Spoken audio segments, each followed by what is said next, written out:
After the killer was charged, you wrote on Twitter, "I listened to the presser and feel empty inside. The motive was as suspected, so now what? Now Erica knows exactly why they stole her husband, her kid's father, why Charlie will never get to walk their daughter down the aisle and never have a catch with his son. The shooter will likely die by firing squad one day and should. It won't bring Charlie back." Megyn, what does justice for Charlie Kirk look like? It can't be found in a courtroom. Something will happen there, as I predicted in the tweet, but it can only be found in the religious revival that people are feeling right now, the 54,000 applications for new Turning Point chapters that they say they've gotten from college and high school students alike. People like the guy in the suit saying his wife got him the suit and he's going to wear it and he's going to go to church and treat his wife well. People like the young woman with like the big liberal glasses and the weird hair who looks like a leftist to me saying, "I didn't know Charlie, but the first time I took out a Bible and started reading it and I went to church this Sunday." You know, that's his legacy. If he exponentially increases, especially young people's relationship with God and their faith, he will consider his a life well lived. He, his beautiful widow, Erica, will feel the power of his mark that he left while here.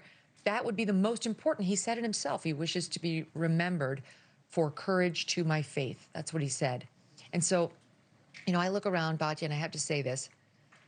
What did we see, like, in this country? We used to be a more faithful country. We were openly faithful, and we would go to church and synagogue and so on the weekends. And then slowly but surely that was eroded and actively erased by leftists. We had lawsuits, we had challenges, we were just told it was wrong, somehow it was bigoted. It got taken down, even though that's how the country was founded, on these Judeo-Christian ideals. And it slowly but surely it was erased, and what were we left with? Utter banality.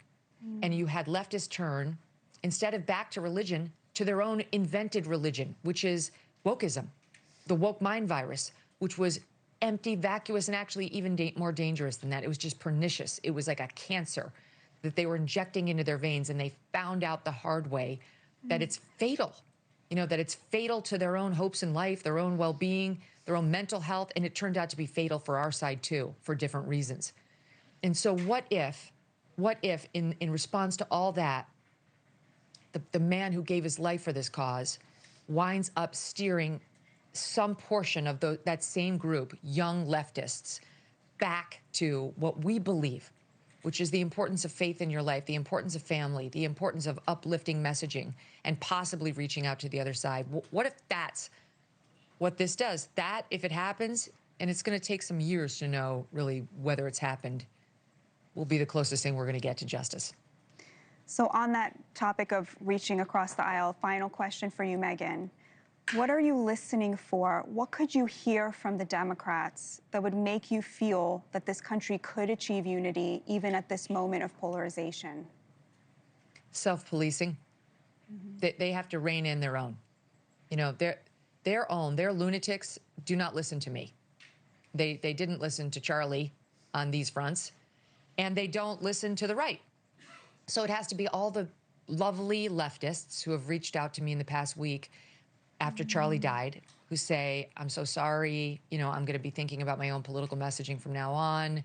You know, this is wrong, this isn't us, this isn't America." It's fine to say it to me privately, and I do appreciate it. But it needs to be said to their own side openly, loudly, through a microphone when the things are being said. Like, they're the only ones who can police their side and get us back to decency as the default. You know, I can't do it. So I don't have high hopes for it, I'm going to be honest, but I'll wait. Thank you for watching. Subscribe below and download our NewsNation app right now on your phone, and you will get fact-based, unbiased news for all Americans.